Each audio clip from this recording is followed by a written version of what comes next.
محمد رسول الله والذين معه أشداء على الكفار رحماء بينهم تراهم ركعا سجدا يبتغون فضلا من الله ورضوانا سيماهم في وجوههم من أثر السجود ذلك مثلهم في التوراة ومثلهم في الإنجيل. وقال النبي صلى الله عليه وسلم بلغوا عني ولو آية. بزرگان گرامی، نوجوان ساتھیوں، اس رب کائنات کا بہتر شکر احسان ہے جو ساری کائنات کا تنہا مالک ہے، تنہا رازق ہے، تنہا خالق ہے، اسی کی بادشاہت ہے، اسی کے حکم سے تصرف و تغیر ہوتا ہے۔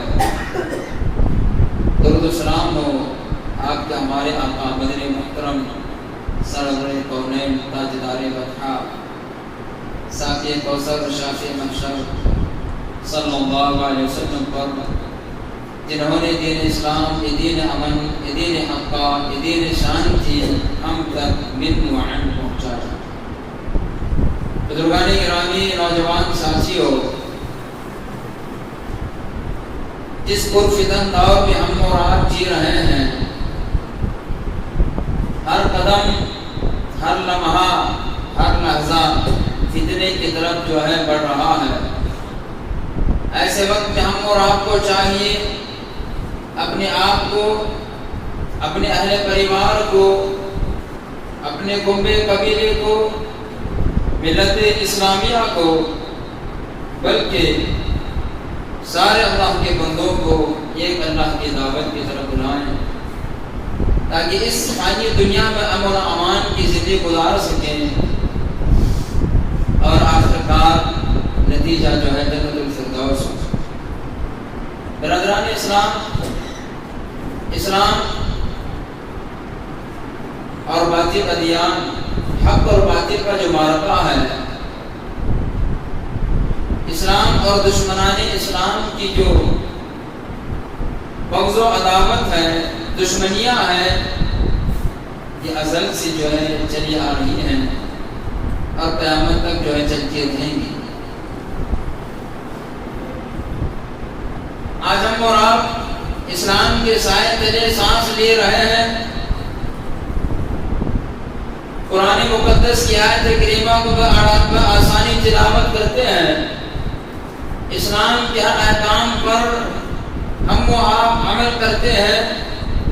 یہ تمام چیزیں ان اسلاف کرام، ان اصحاب عظام اور نبی صلی اللہ علیہ وسلم کے صحابہ تھے جن کے قربانیوں کے نتیجے میں آج دین اسلام ہم تک بآسانی پہنچا اور ہم اور آپ دین اسلام پر عمل پیرا ہیں۔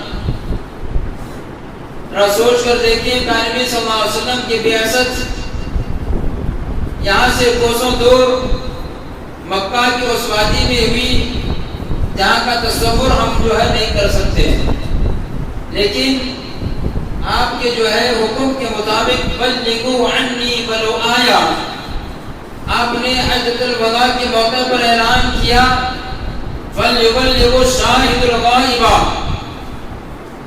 میرے ساتھیوں، میرے صحابہ کرام، اس پیغام کو، جو پیغام میں نے تم تک پہنچایا، جو پیغام اللہ کریم کا ہے، جو پیغام اللہ نے قرآن مقدس میں دیا، اس پیغام کی ذمہ داری میرے کندھوں پر ڈالی گئی، یہ پیغام کی ذمہ داری تم پر ڈالی جاتی ہے کہ اس پیغام کو ان تک پہنچاؤ جو اس پیغام کو نہیں جانتے۔ اس عرفہ کے میدان میں رہنے والے ہر ایک صحابی کے کانوں میں جب آواز گونجی، انہوں نے اپنا اپنا رخت سفر باندھ لیا، مکہ کو چھوڑا، مدینہ کو چھوڑا، جہاں پر حج بیت اللہ موجود ہے، نبی صلی اللہ علیہ وسلم کی مسجد موجود ہے، ایک ایک لاکھ نماز پڑھنے کا ثواب جہاں پر ملتا ہے، اللہ کے پیغام کو اللہ کے بندوں تک پہنچانے کے لیے انہوں نے جو ہے مکہ کی وادی کو چھوڑا، بیت اللہ کو چھوڑ دیا، مسجد نبوی کو چھوڑ دیا اور جو ہے دنیا کے مختلف سمتوں میں جو ہے نکل پڑے. اور یہ پیغام ایسے ہی نہیں پہنچا. اس پیغام کے پہنچانے میں صحابہ کرام نے، اسلاف اعظام نے بے شمار قربانیاں دی. حضرت بلال حبشی کے تعلق سے ہم اور آپ بارہا جانتے ہیں. ایک کالے کلوٹے غلام تھے، عبداللہ بن امیہ کے غلام تھے، کالے کلوٹے حبشی غلام ہے حضرت بلال. اس بات پر مارا جاتا، اس بات پر ستایا جاتا، بلال ایک مرتبہ کہہ دو کہ میں اللہ واحد کا انکار کرتا ہوں، معبودان باطلہ کو تسلیم کرتا ہوں. بلال بے ہوش ہو جاتے. تپتی ہوئی زمین ہے، تپتا ہوا صحرا ہے، اس میں گھسیٹا جاتا ہے. احد احد کے نعرے لگاتے ہیں، ظالموں سن لو، اللہ ایک ہے، اللہ ایک ہے، اللہ ایک ہے. بلال کی جان تو جو ہے نکل سکتی ہے، اس کے جسم سے خون کے فوارے تو بہہ سکتے ہیں، لیکن اللہ واحد کے ساتھ جو ہے کوئی اور کلمہ جو ہے برداشت نہیں ہو سکتا. اسی طرح حضرت خبیب کے تعلق سے ہم اور آپ نے جانا ہے. حضرت خبیب آگ کے انگاروں پہ لٹایا کرتے، جن کی چربی پگھل کر آگ کے انگارے ٹھنڈے ہوا کرتے. آگ کی گرمی کو ٹھنڈک محسوس ہوتی حضرت خبیب کی جو ہے چربی کے پگھلنے کی وجہ سے. ایسے آگ کے بستر سے اٹھ کر اللہ کے نبی صلی اللہ علیہ وسلم کے پاس حضرت خبیب آ کر کہتے ہیں متا نصر اللہ، اللہ کے نبی اللہ کی مدد کب آئے گی؟ ہم کتنا ستائے جائیں گے. جسم سے جو ہے گوشت نکالا جاتا ہے، آگ کے انگاروں میں لٹایا جاتا ہے، سنگلاخ ریگستان میں گھسیٹا جاتا ہے. نبی صلی اللہ علیہ وسلم نے فرمایا الا تستعجلون، اے خبیب تھوڑی سی تکلیف پر جلد بازی کر رہے ہو. اندازہ لگاؤ حضرت خبیب نرم نرم بستر سے اٹھ کر نہیں آ رہے، اے سی روم سے اٹھ کر نہیں آ رہے، پلنگ گاؤں تکیے کو چھوڑ کر نہیں آ رہا ہے، آ رہے ہیں آگ کے بستر سے اٹھ کر، انگاروں سے اٹھ کر آتے ہیں. اللہ کے نبی کا جواب یہ تھا کتنا جلد بازی سے کام لیتے ہو، تم سے پہلے جو انبیاء گزرے ہیں انہیں جو ہے دشمنان اسلام لوہے کی کنگیوں سے ان کا گوشت نکالا کرتے اور جو ہے لکڑی کاٹنے والی آری سے انہیں جو ہے 2 ٹکڑے کر دیا کرتے تھے، لیکن انہوں نے اپنے ایمان کے ساتھ سمجھوتا کبھی نہیں کیا. الگ ساتھیوں، یہ اصحاب کرام کی قربانیاں ہیں جن کے نتیجے میں یہ اس دین اسلام ہم تک پہنچا، جس کی بہترین سائے کے نیچے ہم اور آپ اس کے سائے سے فائدہ اٹھاتے ہیں. اسلام کے بہترین میٹھے پھلوں سے ہم اور آپ فائدہ اٹھا رہے ہیں. یہ اسلاف کی جو ہے قربانیاں ہیں، صحابہ اعظام کی قربانیاں، جس کے نتیجے میں حضرت یاسر سمیہ کے تعلق سے ہم اور آپ نے جو بارہا جانا ہے. ماں اور بہنیں بھی اس میدان میں کبھی پیچھے نہ ہیں. جب کبھی تاریخ لکھی جائے گی، جب کبھی تاریخ لکھی جائے گی، ابتدائی اسلام نے، عورت نے اسلام کو کیا کیا. حضرت خدیجہ الکبریٰ نے پیارے نبی صلی اللہ علیہ وسلم کی ہمت باندھ کر کہا کلا لن یخزیک اللہ ابدا، اے پیارے حبیب صلی اللہ علیہ وسلم، اس ذات کی قسم جس کے ہاتھ میں ہماری جان ہے، کبھی آپ کو ضائع نہیں کرے گا، کیونکہ آپ غریبوں کی مدد کرتے ہیں، بیواؤں کی مدد کرتے ہیں، مسکینوں کی مدد کرتے ہیں، نہ کمانے والے کو کما کر کھلاتے ہیں. پیارے نبی صلی اللہ علیہ وسلم کو سب سے پہلے ہمت دینے والی کوئی چیز تھی وہ خاتون حضرت خدیجہ الکبریٰ، اور دین اسلام کے لیے سب سے پہلے اپنے خون کا قطرہ اس زمین پر ٹپکانے والی کوئی تھی وہ حضرت سمیہ رضی اللہ عنہا تھی، جنہوں نے اپنے خون کے قطرے کو زمین پر ٹپکا کر جو ہے دین اسلام کی سربلندی کے لیے جو ہے جام شہادت نوش کروایا. ابو جہل حضرت سمیہ کو جو ہے بارہا تکلیفیں دیا کرتا، آخرکار شرمگاہ میں نیزہ مار کر ختم کر دیا. سمیہ کہتی خاک ابو جہل کے کوڑے، رو کے کہتی بی بی سمیہ بے حیا جو چاہے سزا دے، میں نہ چھوڑوں گی دامن نہ گی.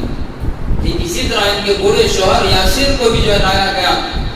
مستن نے جو ہے نوجوان اونٹوں کو، 4 اونٹوں کو لا کر 2 ہاتھوں کو جو ہے اونٹوں سے باندھ دیا گیا، 2 پیروں کو 2 اونٹوں سے باندھ دیا گیا، رسی ڈھیل چھوڑ کر اونٹ کو بھگا دیا گیا، جس سے حضرت یاسر کے جو ہے جسم کے 4 ٹکڑے ہو گئے، 4 ٹکڑوں میں بٹ گئے۔ البتہ میں ساتھیوں، دین اسلام جو آج ہم تک پہنچا ہے، آج ہم اور آپ دین اسلام کا نام لیتے ہیں، ہمیں چڑ محسوس ہوتی ہے، ہم اور آپ کو تنگی محسوس ہوتی ہے، اسلام کا نام لیتے ہم اور آپ کو شرم محسوس ہوتی ہے۔ دین اسلام کو سیکھنے کے لیے، دین اسلام پر عمل کرنے کے لیے، ریاض النمازوں کی پابندی کے لیے ہم اور آپ اپنے دل میں گھٹن محسوس کرتے ہیں۔ یہودی روی کے پیچھے ہم اور آپ اتنا زیادہ بدمست ہو گئے کہ اسلام سے ہم اور آپ کو کوئی واسطہ نہیں۔ آج دنیا یہ چاہتی ہے، آج دنیا یہ چاہتی ہے، لاک ڈاؤن کے سما پر بیماری کے نام پر ساری دنیا کو لاک ڈال دیا گیا، ساری دنیا کو محصور کر دیا گیا، ساری دنیا کو 4 دیواری میں بند کر دیا گیا۔ وجہ یہ ہے کہ ملت اسلامیہ کا فرزند جو ہے عبادات سے دور رہے، نمازوں سے دور رہے، تلاوت قرآن سے دور رہے۔ اگر یہ تلاوت قرآن کرے گا، نمازوں کی پابندی کرے گا تو اس کی روح بیدار ہوگی، اس کی روح بیدار ہوگی، رب کی مدد اس کے ساتھ ہوگی، اس کے دین و ایمان کو ختم کر دیا جائے۔ دنیا یہی چاہتی ہے کہ مسلمان نہ رہے۔ عبداللہ عبد الصمد تو رہیں گے لیکن ہمارے اندر کا ایمان ختم ہو جائے گا، دین و ایمان ختم کرنا چاہتے ہیں۔ البتہ ساتھیوں، ہم اور آپ کو جو ہے جاننے کی ضرورت ہے دین اسلام کے لیے کیسے قربانیاں جو دی گئی تب یہ اسلام ہم تک پہنچا۔ حضرت صہیب رومی، یہ روم کے رہنے والے مکہ مکرمہ کی سرزمین پر آتے ہیں، بہت بڑے تاجر تھے، بڑا بیپار ان کا تھا، بڑی زیادہ تجارتیں تھی۔ رب کریم نے جو ہے انہیں اسلام کی توفیق سے نوازا، دین اسلام کی توفیق سے نوازا۔ مشرفہ اسلام ہے، نبی صلی اللہ علیہ وسلم مدینہ جا چکے تھے، حضرت صہیب رومی نے بھی ہجرت کا ارادہ کر لیا۔ اب مجھے مکہ چھوڑ کر مدینہ جانا ہے، دین کے لیے، دین کے لیے، دین کی سربلندی کے لیے، دین پر عمل کرنے کے لیے۔ اللہ اکبر! اپنا گاؤں کیوں چھوڑ رہے ہیں؟ اپنی تجارت کیوں چھوڑ رہے ہیں؟ اپنا مال و زر کیوں چھوڑ رہے ہیں؟ صرف دین کے خاطر۔ مال چھوڑا دین کے خاطر، جائیداد چھوڑا دین کے خاطر، وطن چھوڑا دین کے خاطر، بیوی بچوں کو چھوڑا دین کے خاطر۔ مکہ والے حضرت صہیب رومی کو جو ہے گھیر لیتے ہیں، کہا صہیب تم مکہ چھوڑ کر جا نہیں سکتے، جب تم مکہ آئے تھے تمہیں پہننے کے لیے کپڑا نصیب نہ تھا، کھانے کے لیے روٹی نصیب نہ تھی، مکہ میں آ کر تم نے یہاں پر تجارت کیا، تجارت کے ذریعے بے شمار دولت تم نے جمع کی ہے، یہ ہم جو ہے یہ لے جانے نہیں دیں گے۔ حضرت صہیب نے پوچھا، ساتھیوں حضرت صہیب نے پوچھا، اے مکہ والو کیا تمہیں چاہتے ہو جو کچھ دولت میں نے کمائی ہے، جو کچھ جمع پونجی میرے پاس ہے، اسے میں مکہ میں چھوڑ کر جاؤں تو کیا مجھے جانے دو گے؟ مکہ والوں نے کہا ہاں، اگر تم اپنی ساری جائیداد، ساری دولت کمائی ہوئی مکہ میں چھوڑ کر جانا چاہتے ہو ہم تمہیں چھوڑ دیں گے۔ حضرت صہیب نے کہا مکہ والو دولت تمہیں مبارک ہو اور مجھے میرا نبی مبارک ہو، میں مدینہ کے لیے نکل پڑتا ہوں۔ اللہ اکبر، اللہ اکبر! یہ دین اسلام کی قربانی تھی۔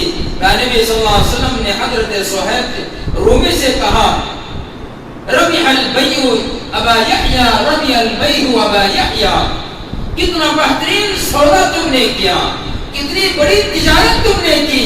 صہیب کو اللہ کے نبی نے کہا کتنی بڑی تجارت کی۔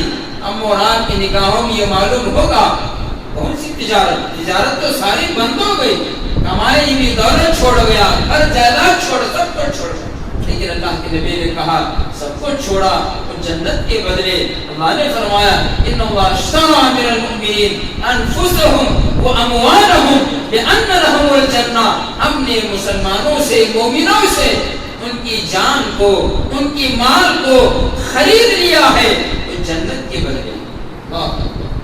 جنت کوئی معمولی چیز نہیں ہے، جنت تو ایسی معمولی چیز نہیں ہے۔ ہم اور آپ تو ایسا جیتے ہیں کہ جنت کے ٹھیکیدار ہم ہیں، ایسا نہیں ہے ساتھیوں۔ صحابہ کرام کو اگر یہ ہوتا وہ لوگ کبھی مکہ چھوڑ کر باہر کی دنیا میں نہ جاتے، جہاں پر ایک نماز پڑھنے سے 1,00,000 نمازوں کا ثواب ملتا ہے۔ دین اسلام کے نشر و اشاعت کے لیے، ایک اللہ کی توحید کے پیغام کو اس کے بندوں تک پہنچانے کے لیے اس مکہ کی وادی کو چھوڑا، مدینے کی مقدس وادی کو چھوڑا اور ساری دنیا میں نکل پڑے۔ الگ ساتھیوں، اسی طرح جنگ بدر کا موقع، غزوہ بدر، اسے حق و باطل کی لڑائی کہا جاتا ہے، یوم الفرقان کہا جاتا ہے۔ اس میں جو ہے مختصر 70 اونٹ تھے۔ جب سواری بٹنے لگی،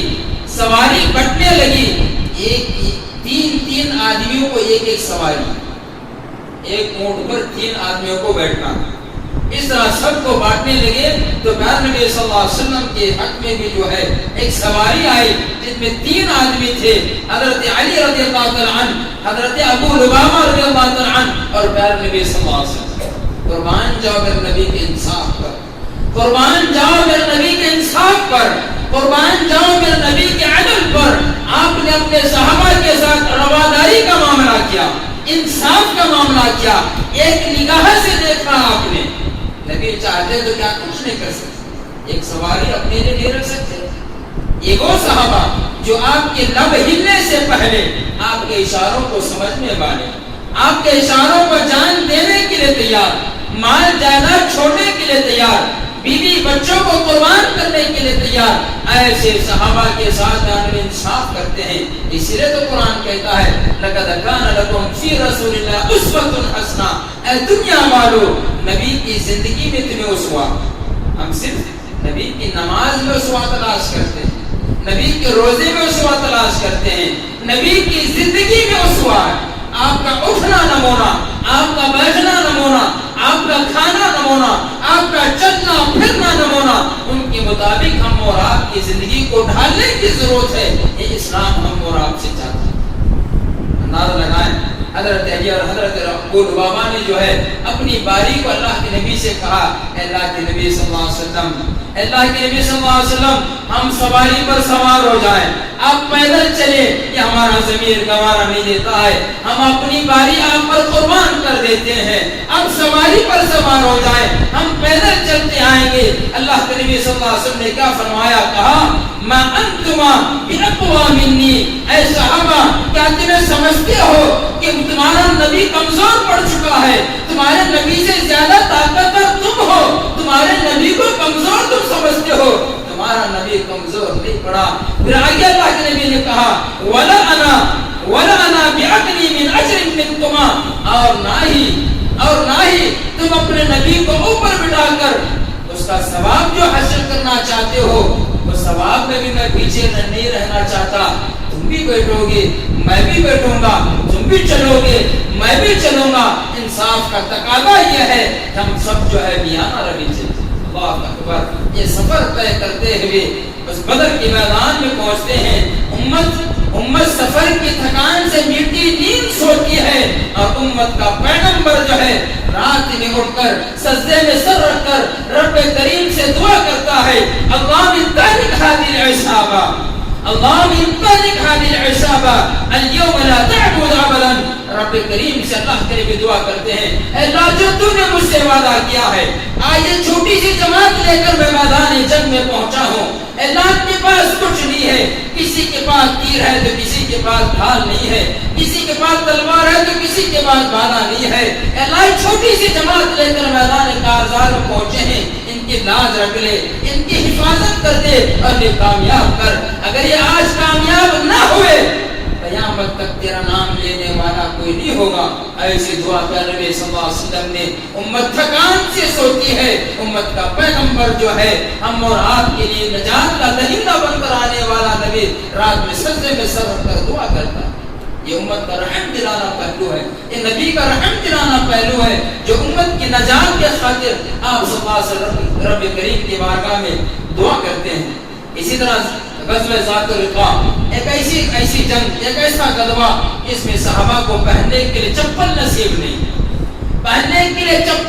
نہیں ہے، لیکن دشمنان اسلام کے ساتھ لڑنے کے لیے میدان کارزار میں جانا، پیروں میں کپڑے باندھ کر جا رہے ہیں۔ کسی صحابی نے شکایت نہیں کی۔ اللہ کے نبی ایک ایسا اسلام ہے، نبی دعا کرتے تو کیا کوئی چیز نصیب نہیں ہوتی؟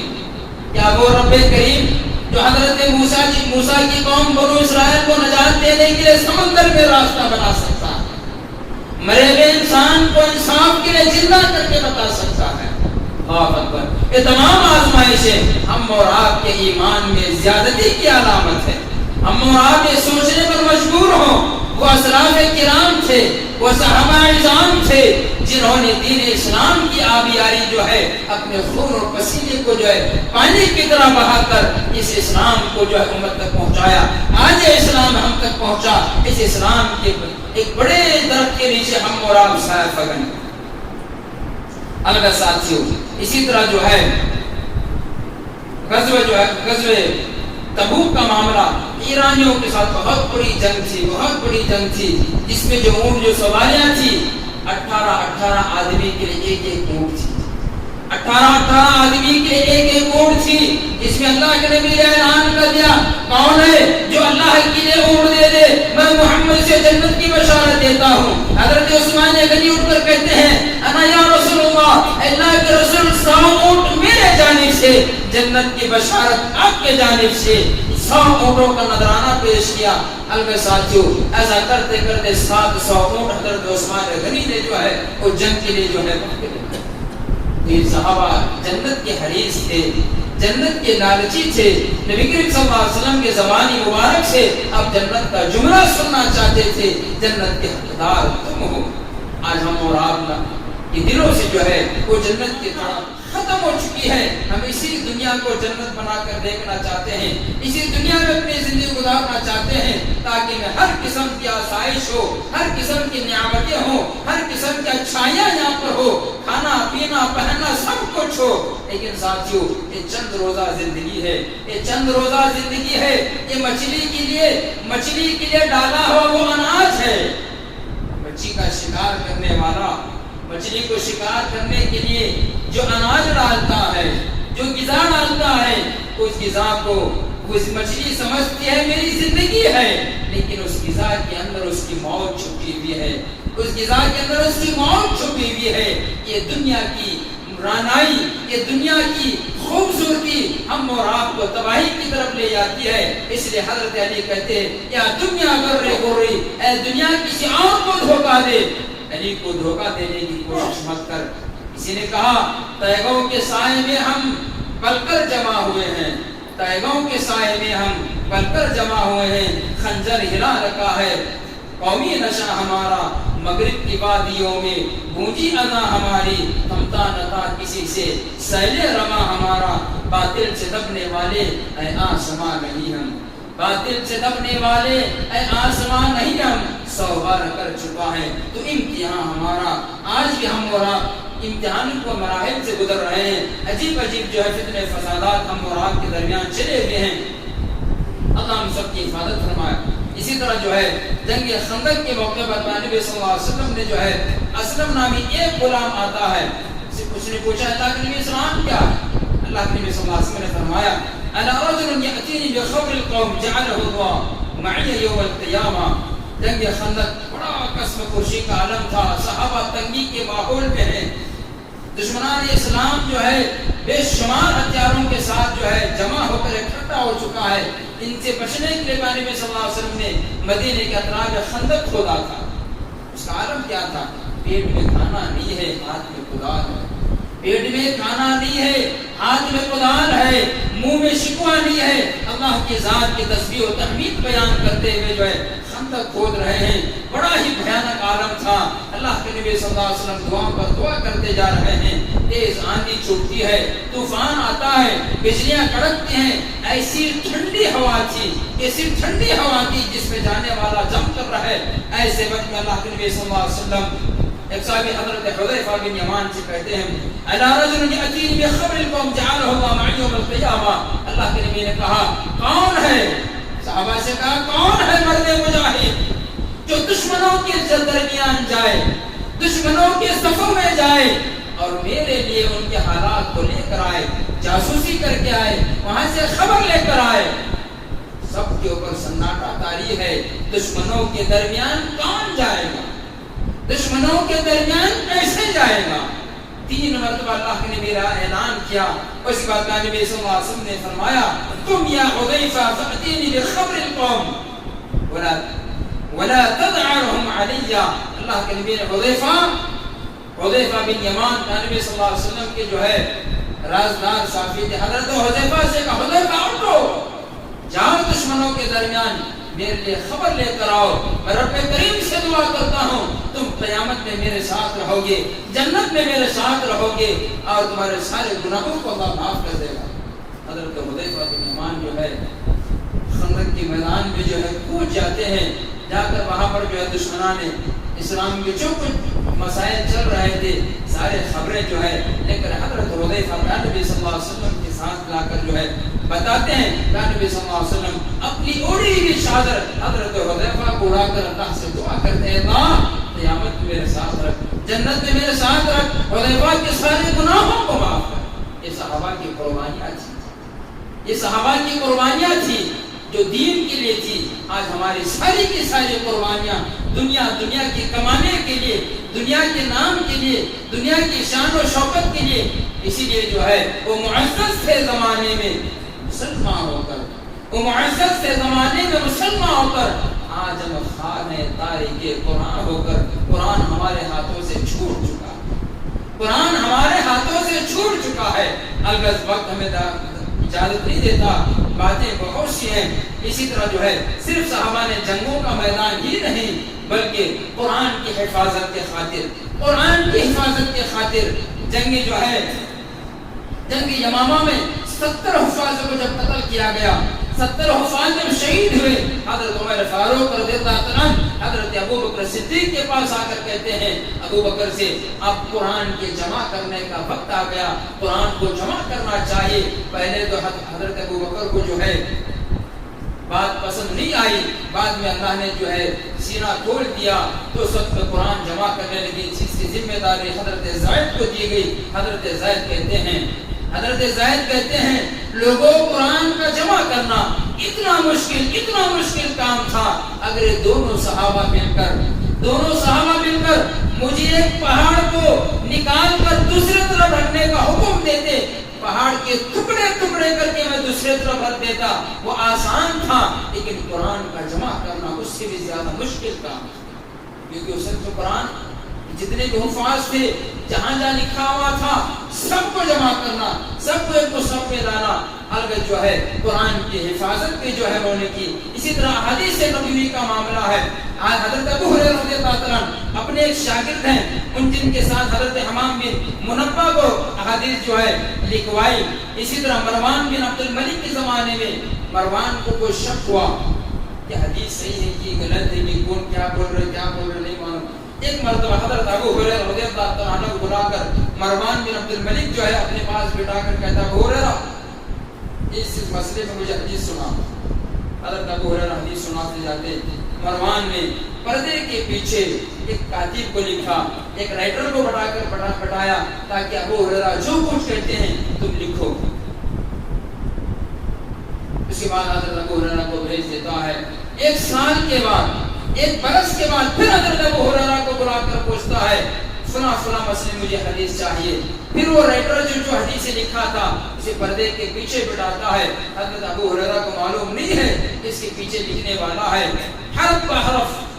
لکھنے والا کہتا ہے حرف بحرف 1 سال پہلے جو حضرت ابو ہریرہ نے سنایا 1 سال کے بعد بھی حضرت ابو ہریرہ وہی حدیث جو ہے سنائی. تو صحابہ کرام نے دین کی حفاظت جو ہے اپنی جان دے کر دین کی حفاظت کی, مال دے کر دین کی حفاظت کی, جائیداد دے کر دین کی حفاظت کی. وقت پڑا وطن چھوڑا, وقت پڑا گھر چھوڑا, سب کو چھوڑ کر دین پر آنچ آنے نہیں دیا.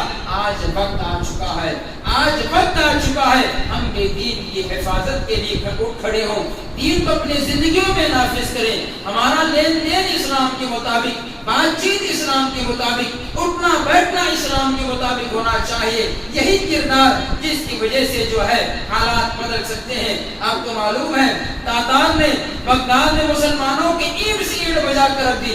656 کا واقعہ ہے, 656 کا واقعہ. مسلمانوں کو اینٹ سے اینٹ بجا کر رکھ دی. بغداد کی گلیوں میں اگر کوئی جاتے تاتاریوں کے گھوڑوں کے پیر مسلمانوں کے خون میں ڈوب چکے ہوتے، لیکن بعد میں ان مسلمانوں کی عورتوں نے تاتاریوں کے ساتھ جو ہے دوستی کی، جس کی وجہ سے اسلام کا پھر جو ہے نشر و شائع ہوئی۔ ہے آیا یورش تاتار کے افسانے سے پاسبان مل گئے کعبے کو ضرب خانے سے۔ علامہ اقبال نے اسی نقشے کو اس طرح کھینچا۔ اسی طرح جو ہے دین کی حفاظت کے قدر شمار قربانیاں، یہاں تک کہ صحابہ جفا کش تھے، بہت کچھ۔ انبیاء ادھر ادھر پیدا ہونے کے بجائے اللہ تعالیٰ نے دار نبی کو مکہ کو کیوں چنا؟ مکہ اس لیے چنا، مکہ کی جو لوگ تھے، عرب کے جو لوگ بہت نڈر تھے۔